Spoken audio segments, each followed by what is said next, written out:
தமிழ்நாட்டில் வடக்கன் சொல்கிறாங்க. அப்படின்னா என்ன? வடக்கன்னு சொல்கிறது தமிழ்நாட்டில் அவன் வடக்கன்கிறது மட்டும்தான் தெரியும். ஆனால் அவங்க வடக்கன் கிடையாது.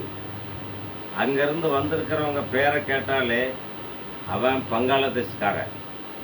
அவனை அடையாளம் யாராவது சரியாக கண்டுபிடிக்க முடியும்னா அது கல்கத்தாவில் பிறந்த இந்திய மண்ணில் பிறந்த ஒரு இந்தியனால் மட்டும்தான் அவனை கண்டுபிடிக்க முடியும்.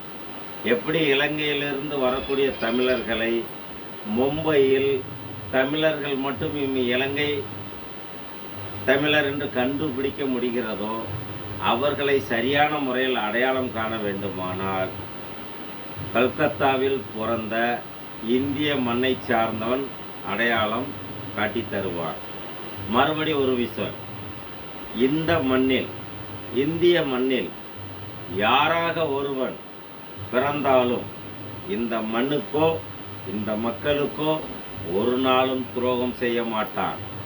அப்படி துரோகம் செய்தால் வீரபாண்டி கட்டபொம்மனில் பாருங்கள், சிவாஜியின் ஒரு வசனம், ஒருவேளை அவன் இந்த மண்ணில் பிறக்கவில்லை என்றால் அவன் பேடியாகத்தான் இருப்பான்.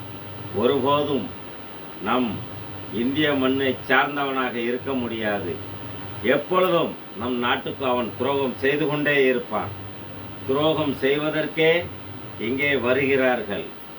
நமது தமிழன் உலகமெங்கும் சென்று வருகிறான்.